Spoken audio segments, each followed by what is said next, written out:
Jim, it's Bob and Tony here in Eastern Connecticut. How's everything, James? Hello, Jim. Hello? Jim, how are you? I can barely hear you. Oh, okay. Let's see if we can you hear us better now, Jim?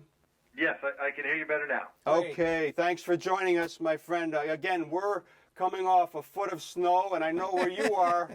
It's probably a little nicer, right, James? It is just a little bit, Bob. Thank you. Are we on right now? Yes, we are. And Jim, first of all, before I get into a little bit of your background, I wanted to share this with you. I think I messaged it to you, but I have to tell you, I got this email the other day from a woman, a female friend that I grew up with, basically, and she said, "Bob, please tell Jim Everett that I named my firstborn son James Everett Gramellini." This is in Southern Connecticut, some 25 years ago this week. We are Rams fans from way back, still have our Rams jerseys, etc., and we love, love, love our Jim Everett. How does that make you feel, Jim? Oh, that's so awesome. You know, I've had a couple of those type of stories come through, Bob, and I'm just amazed that, you know, any one person can have that much impact. And naming a kid, that's just awesome. I mean, it really is. It's a thrill. The other part is, glad she did get rid of that jersey because, you know, it's making a comeback now. I mean, not the player, but definitely the team. That's right. We'll get into that a little later, but just a quick background on Jim. It's quite the resume. Again, 12 years in the league with the Rams, Saints, and Chargers. Pro Bowl quarterback in 1990, is the Rams' all-time leader in career passing yardage. His 203 touchdown passes and close to 35,000 yards passing are both top 25 all-time. He is in the Thursday Night Tailgate Hall of Fame, which, according to us, Jim, is just right there with Canton. So you can't argue with that. Again, drafted in Houston in the first round of the '86 draft, and again went on to play with the Rams, Saints, and Chargers between '86 and '97, and put up some gaudy numbers, which we'll get to. But Jim, we always like to. Again, Chris Mascaro, who's on his way to Hawaii, that scoundrel, while we talk. He sends his regards, of course, and we'll be talking again soon on that show. But we like to, our television viewers, we always like to get them caught up on our guests, where you grew up, basically your sports you played as a kid, and maybe who are some of the idols you had growing up. Well, I appreciate it, and I listened to Pastorini the other day, and it was quite a good interview. You guys did a good job. Thank you. Appreciate you. But first of all, for your younger viewers, I just want to make you know I got drafted by the Houston Oilers. Yeah, and they were actually a team in Houston. They since became the Tennessee Titans. But anyways, I grew up. I was born in Kansas.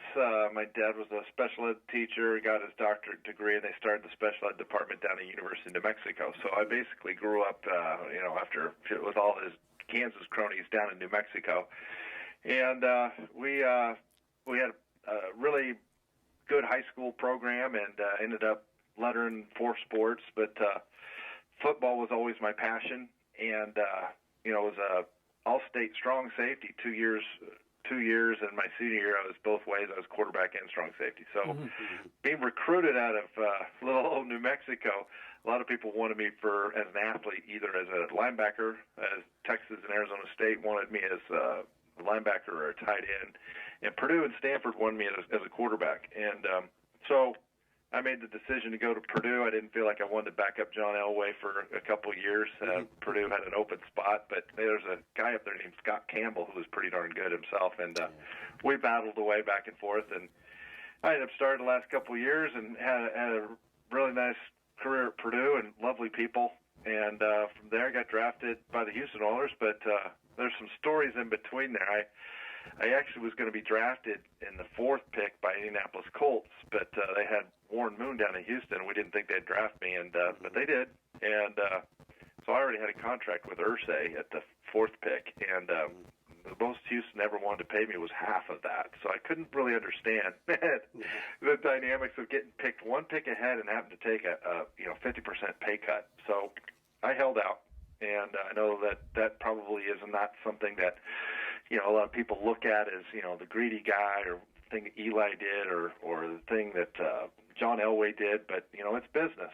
And players have to take care of themselves, and I did as well. And I got traded out to it was either going to be San Francisco or L.A., and got traded out to L.A., and it worked out pretty fine since then. Yeah, it sure did. And of course, again, back to the Purdue, I should tell our viewers, 85 season, Jim led the NCAA in total offense, Tony, almost 3,600 yards, and is also, according to some of the research I came across, only Purdue quarterback to ever beat Michigan, Notre Dame, and Ohio State in the same year, which is pretty impressive. That's pretty impressive. And Jim, as far as when you talk about Purdue and Stanford, the academics obviously come out.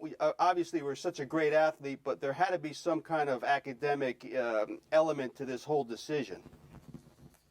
It was. I mean, when you're a son of a college professor, you're not bringing home slacking grades. Anyways, are you guys still? It felt like my phone went out there for a second. No, we're here. We're here. Okay. Yeah. So I was. I did have good grades. I was. Made very good grades in high school and was. All the academic awards as well as athletic, and that was important for our family. But yeah, it came down to that. Yeah. But and I always looked at the position, and you look at a guy like Peyton Manning now. I mean, he is he's the professor of offense. I mean, you look at all the guys that look at how the position is played and used. I even read this article about the kid in Seattle now going to the University of Carroll right now, making sure that he gets his doctorate degree in defense. I mean, it's like it's a student of the game is part of it, and you have to have the ability to do that. That's for sure. And again, in honor of Jim's athletic and academic success, he was awarded the Big Ten Medal of Honor in his senior year. Pretty impressive stuff. Tony, let's continue. And Jim, it's really a pleasure to have you. Thank you for being here with us this evening. When you got to the pros and you started to play for the Rams, as a young quarterback, what do you think was the biggest difference between college ball and pro ball? No, the cheerleaders by far, Tony. They're pros. Hey, Bob knows me well enough from the other shows. I'm going to shoot straight. So. Oh, I can't argue with that. Fair question, fair answer. They are pros, and there is a difference. It's a step up, Jim.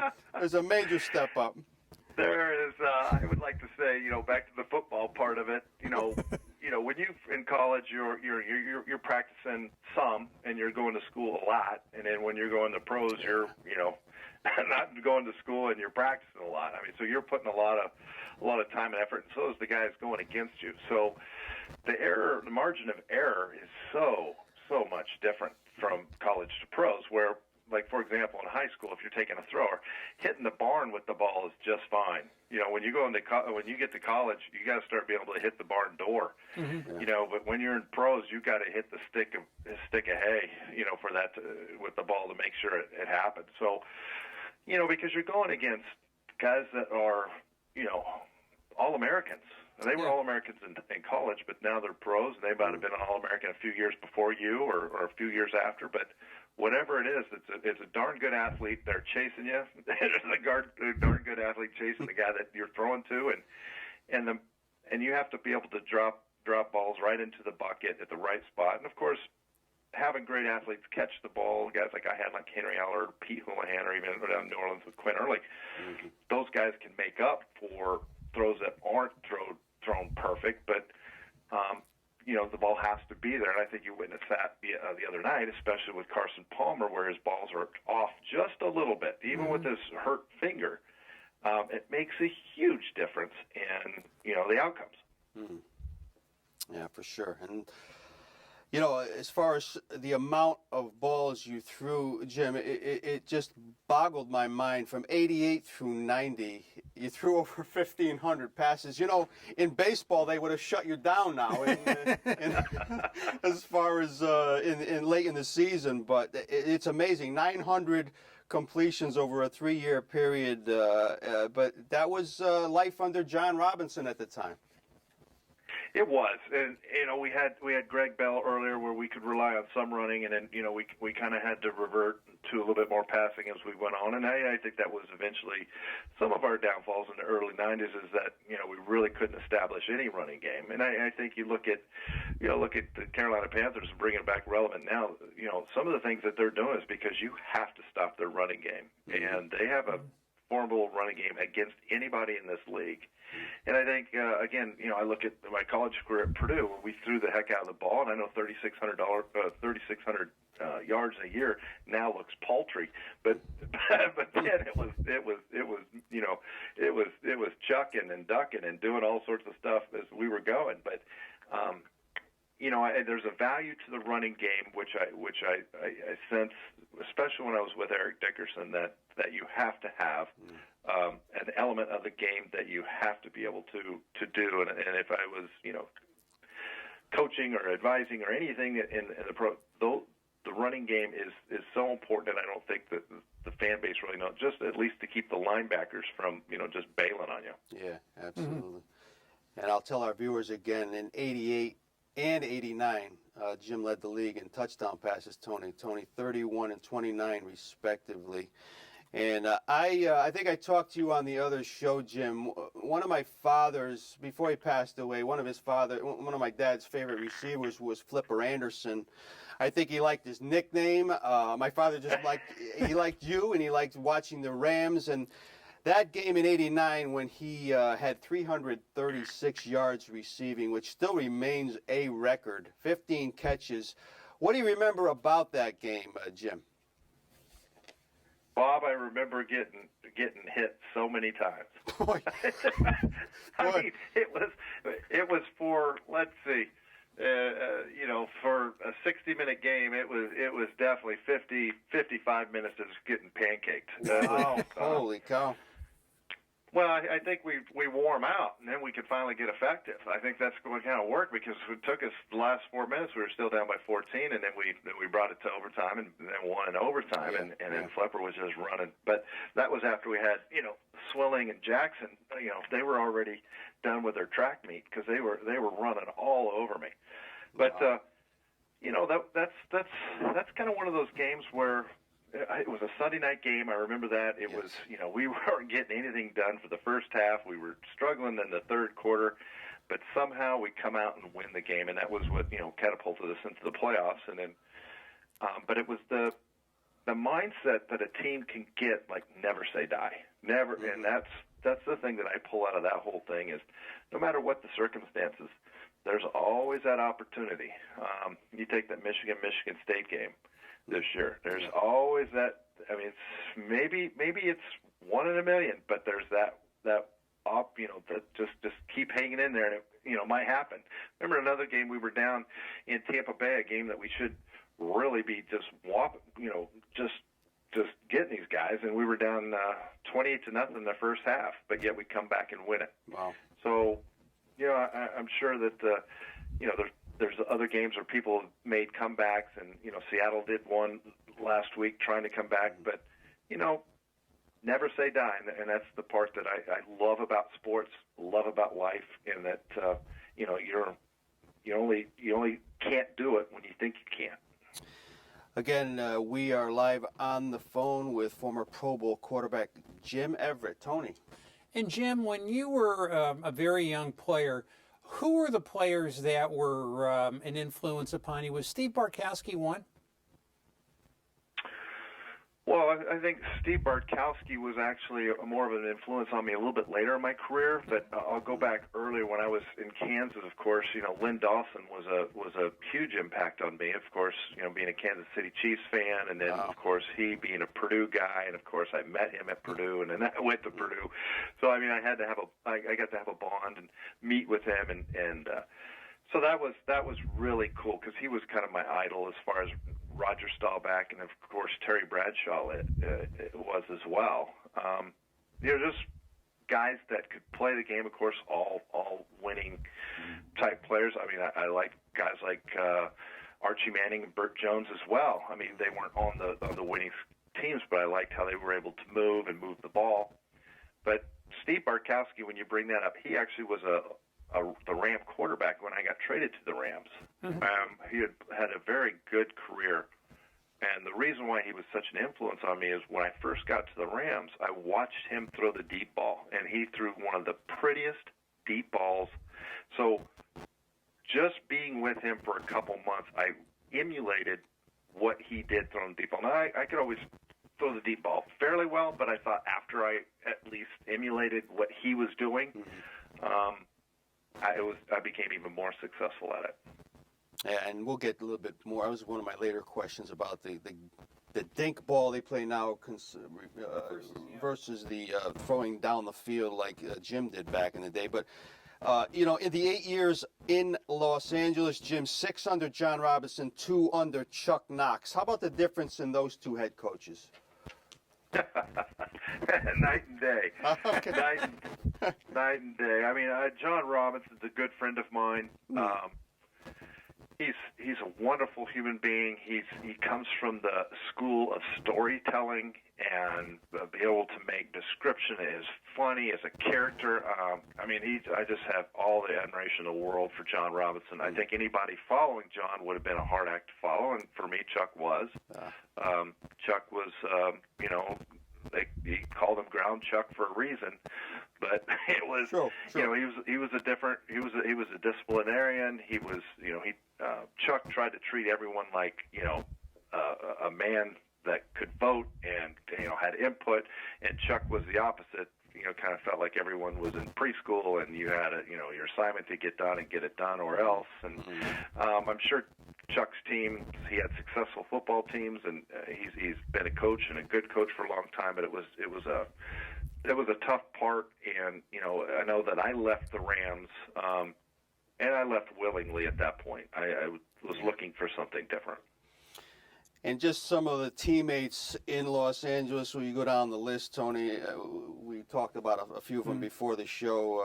Of course, you mentioned Dickerson. Ron Brown was one of the fastest guys I've ever seen. He was a world-class sprinter at the time, and Ellard, and my goodness, the sad story of Marcus Dupree. Marcus Dupree was on one of those teams that Jim played for. But as far as Dickerson, we've talked to him on the tailgate show, Jim. I mean, there was a guy, some years he carried the ball 400 times, freely admits, his body is just taking such a beating. Hall of Famer, but looking back, he was just, the stats, the 250 carries now is crazy. This is a guy that took a beating at 400 carries some years, and my goodness, the stats he put up, Hall of Fame, that was, he must have been some football player to be a teammate of. He was. He was maybe the best to ever play the position, and it was. I had a chance to even be in the Pro Bowl and hand the ball off to Barry Sanders and Emmitt Smith. But Eric was different. Eric was those guys were more of your jitterbugs, but Eric was like handing the ball to a thoroughbred. And I know ED, they call him Ed, Mr. Ed, whatever, but. Yeah, and he even got you heard the story about he got a carrot cake after he got the rushing title from Georgia. But anyways, Marcus great. Allen when he had his, I could tell the story when Marcus Allen got awards from the Raiders. He got a car, and Eric Dickerson got a carrot cake. Something not right there. A little different management, and I think a little different management now. But Eric was like handing the ball to a freight train going by. Yeah. I mean, he was something else. I mean, he was a big human being, and he was fast, and you're like, no one's stopping this guy. And it was as a rookie coming in, it was kind of like, oh yeah, I get to hand to this guy. Are you kidding me? This is easy. Scary looking with those glasses on too, Jim. My goodness. Yeah. So he was quite the force, and you could see the defenses.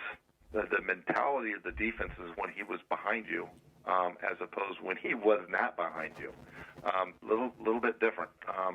So yeah, would I have liked to played my career? Yeah. Eric won't say this, but I can say this, and it was different, management for the Rams at the time. But when the Rams were in Anaheim, they weren't a wealthy team as far as looking at all the NFL stature type teams with Georgia Fronteri. And I know Eric wanted to be paid as $1 million a year player as Kurt Warner, who was a running back up in Seattle at the time, number 21. Right. And Eric just had signed a contract the year before, and I think he was making $800,000. So he had a squabble of, he wanted to be the highest paid running back. Yeah, he just signed a contract the year before, and it would have been a $200,000 deal. But yet it didn't happen.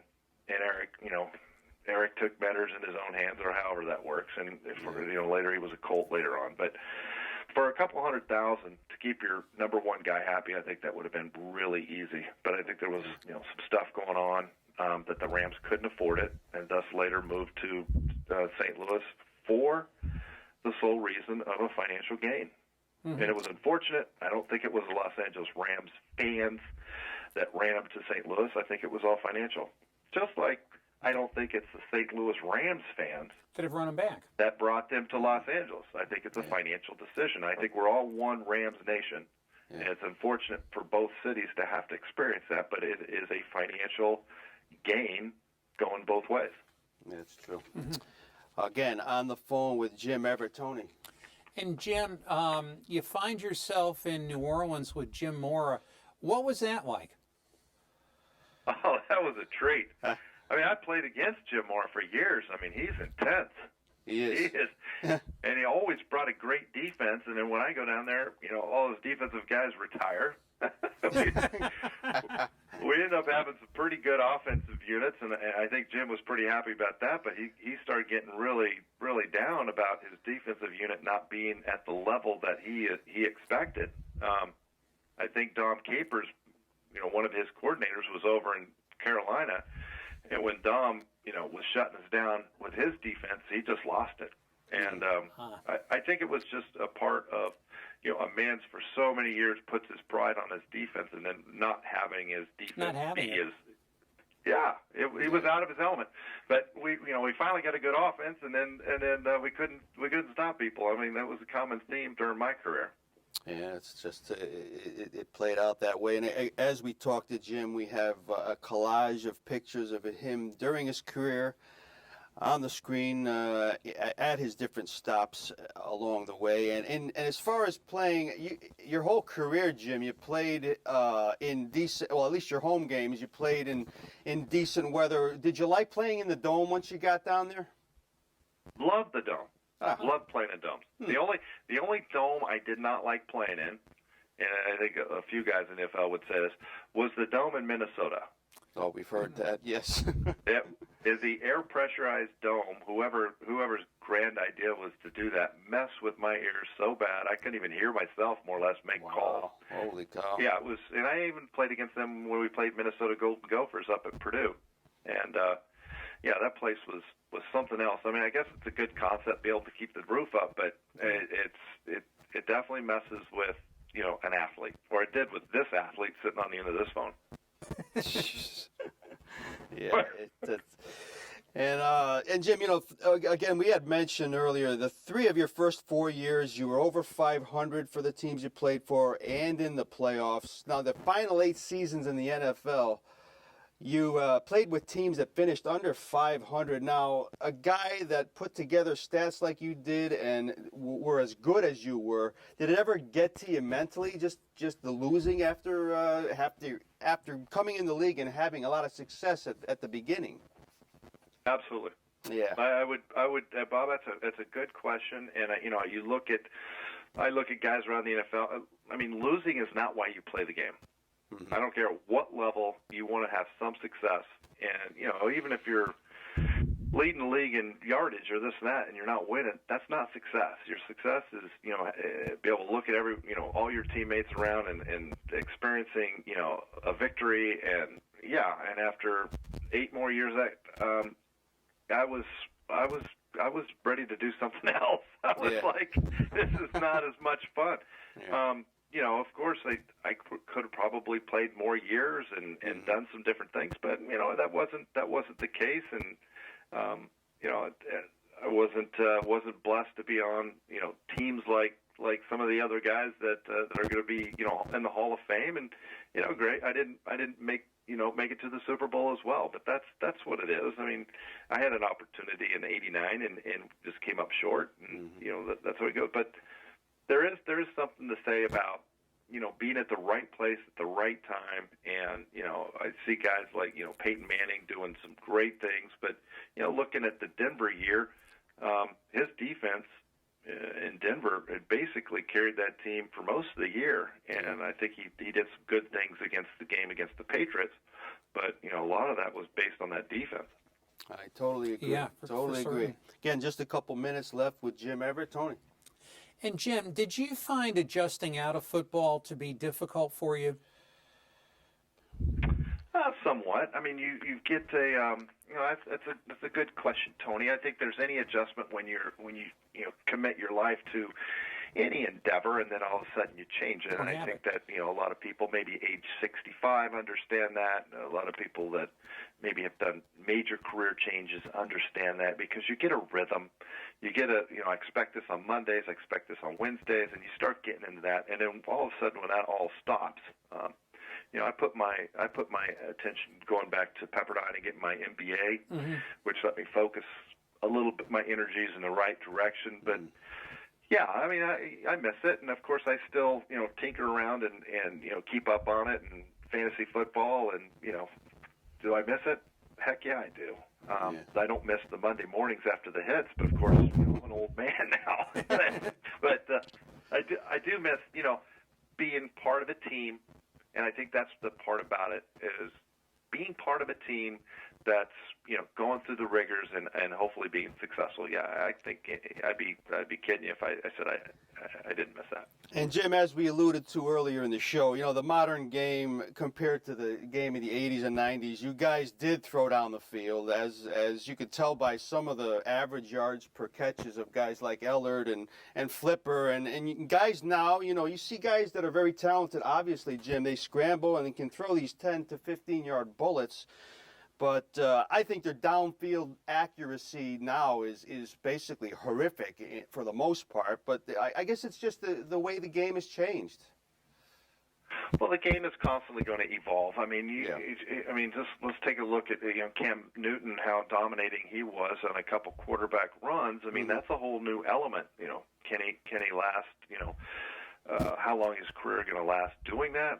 That's another thing. But I think mobility is one thing that is probably put a premium on more. I think accuracy, because even the bubble screens and some of the things that they're doing, you still need to be accurate.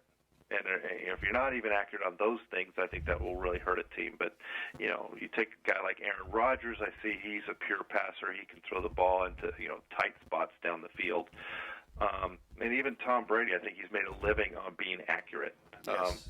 For certain. So I think accuracy and mobility have even upped the ante up for those elements of the game. Absolutely. When you throw 65%. Back in the day, we grew up watching Namath, Jim. 55% was unbelievable back then, but that's part of the game. Final question for Jim, Tony? And Jim, have you ever considered coaching? Well, I have considered coaching, Tony. I mean, as far as I've always had a family, and but I understand the coaching profession has, you're there before the players and you're there way after the players. So you better have a understanding family. So, I've kind of tooled my coaching into middle school. We have a Catholic school, and I coach the 5th through 8th grader flag football team. Now, we may be a little bit more complex than playing against all the dads coaching the other schools, and we have our plays on a digital playbook. But, other than that, we're not over the top. That's awesome. That's awesome. Neat. And Jim, before we let you go, I mean, it's early now. Any thoughts on Super Bowl 50 predictions? I mean, it's very early. Oh, it's very early. I think all this. I mean, you see certain teams like Carolina who are in their groove, and they remind me a lot of the 49ers, where you're looking on both aspects of the ball, where you got a quarterback that's probably MVP. You're looking at receivers that are decent, but they've got a running game that is very, very good, and an offensive line functioning very well in the offensive run. And then you get on the defensive side, and I don't know if you're going to find a better linebacker than they have in Carolina. I mean, they really are good. Their defensive backs are good. So, Peyton is going to have to play a perfect game. The running game at Denver's not up to snuff. I don't know. I think it's one of those years where it's Carolina's year, and I'd be surprised if something else happens.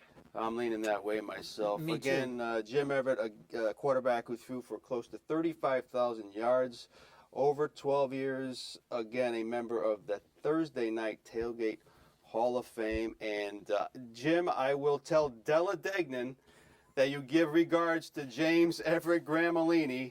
He'll be excited to hear this when he does. And we can't thank you enough for giving us so much, Jim. some time. You've been very generous, and I'm You sure really we'll be have. talking very soon on TNT, Jim.